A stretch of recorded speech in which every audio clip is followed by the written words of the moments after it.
오늘은 그 목의 통증 중에서도 흉곽출구 증후군이라는 그 질환에 대해서 알려드릴 텐데, 흉곽출구 증후군은 주로 팔의 저림을 유발하는 질환입니다. 어떤 건지 한번 알아볼게요.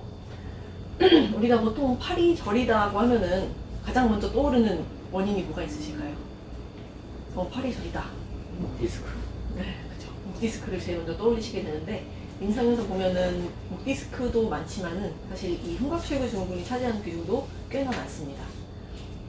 그러면 이 흉곽출구가 뭐를 얘기하는 거냐 하면은, 이렇게 목에서부터, 경추에서부터 상완신경통이 신경 다발되게 이렇게 나와서 팔로 내려가게 되는데, 이 상완신경통이 사각근 쪽에서 한 번, 그리고 소흉근 쪽에서 한 번 이렇게 지나가게 됩니다. 아래로 내려오고 요 쇄골을 지나서 소흉근과 늑골 사이로 이렇게 지나오게 되는데, 가장 키가 되는 근육이 바로 요 사각근과 요 아래에 있는 소흉근이 됩니다.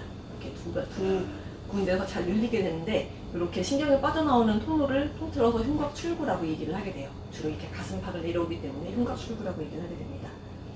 그러면 흉곽출구 증후군은 주로 어떤 증상을 호소하느냐 하면은, 팔이 저리다, 혹은 손가락이 저리다, 혹은 팔이 화끈화끈하다, 혹은 시리다고 표현하기도 하시고요. 그리고 손을 많이 쓸 때 힘이 점점 빠진다고 얘기하기도 하십니다. 이런 증상들을 통틀어서 흉곽출구 증후군이라고 얘기를 하게 됩니다. 그러면은 이것과 목 디스크를 어떻게 감별을 하게 되느냐 하면은, 목 디스크의 경우에는 이렇게 신경근이 눌리는 부분, 디스크가 뒤로 나오면서 신경근이 눌리는 부분을 일부러 자극을 해보는 겁니다. 그러면은 이쪽이 저리다 하면은 이쪽으로 돌려서 고개를 뒤로 넘기면은 이쪽에 신경근이 눌리게 되면서, 그렇죠, 그렇게 하시면은 저림이 조금 더 심해진다든가 아니면은 유발된다든가, 그렇게 되면은 양성으로 봅니다. 양성이면 디스크가 있으실 확률이 높다는 거죠. 그리고 목을 이렇게 들어봐서, 목을 전체적으로 들어봐서 신경근의 압박을 좀 낮춰주면은, 압력을 낮춰주면은 저림이 좀 줄어든다. 그 두 가지가 다 나오면은 목 디스크의 확률이 굉장히 높아지게 되는 거죠. 그런데 이 흉곽출구 증후군의 경우에는 이렇게 신경근을 눌러봤을 때 별로 차이가 없게 됩니다. 그리고 반대로 오히려 이렇게 목을 들어봤을 때 오히려 더 저림이 늘어나게 됩니다. 사각근이 좀 더 긴장이 되면서 이렇게 하면 더 저린데요 라고 말씀하시는 경우가 많습니다.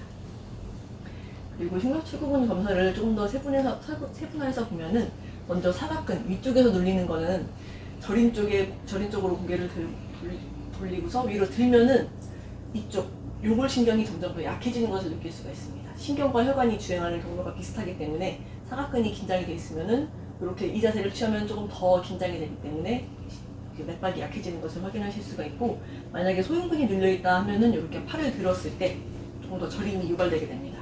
그래서 버스를 타고 이렇게 오래 손잡이를 붙잡고 있다거나, 혹은 핸드폰을 오래 들고 있었을 때 저림이 더 증가한다라고 하시는 분들이 많으시고, 오히려 소흉근의 경우에는 팔을 내렸을 때 조금 저림이 덜하다고 하십니다. 그리고 그 다음에 보면은 이제 치료법을 알아볼 차례인데, 간단히 해결되는 경우도 굉장히 많으세요. 이렇게 말씀드린 사각근과 소흉근을 침으로 풀어드렸을 때 좀 가벼운 경우에는 근육의 긴장이 풀어지면서 바로 증상이 사라지는 경우도 꽤 많으십니다. 그리고 신경 압박이 조금 심한 경우에는 이렇게 주경약침을 그 해당된 신경이 눌린 부위에 이렇게 투여해주면은 또 증상이 많이 호전이 되시고요. 그런데 이렇게 근육의 유착이 너무 심하시거나, 근육들이 너무 엉겨붙어 있거나, 혹은 근육 긴장이 매우 심한 경우에는 앞에 말씀드린 침과 약침으로는 별로 해결이 잘 안 되기 때문에 도침으로, 끝이 이렇게 뿔처럼 되어 있는 조금 두꺼운 침인데 이걸로 살짝 이렇게 뜯어주게 되는 거죠.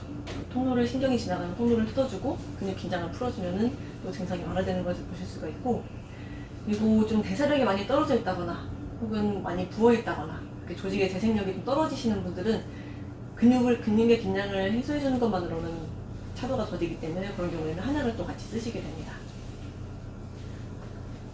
이렇게 치료를 하고 나면은 다시 재발되는 것을 방지해야겠죠. 치료했는데 또다시 생기고, 치료했는데 또다시 생기고 그러면 안 되니까. 그리고 이런 증상들이 먼저 안 생기게끔 예방을 하는 것이 중요한데, 요 흉곽출구 증후군은 이렇게 수그리고 고개를 앞으로 뺀 이런 라운드 숄더인 경우에 근육들이 긴장이 잘 되면서 잘 유발되게 됩니다. 그래서 가능하면은 어깨를 뒤로 넘기고 턱을 살짝 당기는 이런 자세를 평소에 습관을 잘 들이시는 것이 중요합니다.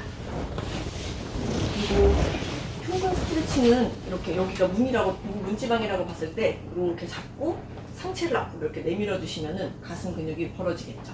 그리고 소흉근의 경우에는 이렇게 팔을 조금 더 위로 올려주면은 조금 더 확실하게 스트레칭을 하실 수가 있습니다. 그렇죠. 그리고 이때 중요한 게, 어깨를 편 상태로 이렇게 상체를 내밀어 주셔야 돼요. 어깨를 이렇게 수그린 상태로 이렇게 하지 마시고 어깨를 편 상태로 이렇게 그리고 사각근의 경우에는 이쪽이 만약에 저리다, 이쪽 팔이 저리다 하면은 이쪽으로 머리를 조금씩 당겨주시는 겁니다. 숨을 여기다 힘을 주지 말고 숨을 천천히 들이셨다 내셨다 하시면 조금 더 나가게 되거든요. 그리고 사각근은 전중후 사각근이 있기 때문에 여기 앞에서부터 전중후 사각근이 있기 때문에 이렇게 하는 자세, 그리고 앞으로 좀 넘기는 자세, 그리고 뒤로 넘겨주시는 자세 이렇게 해주시면은 골고루 사각근을 이완시킬 수 있게 됩니다.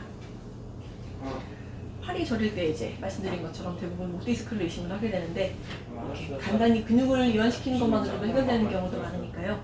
조금 더 정확한 진단과 치료를 위해서는 어디로 오시면 좋으실까요?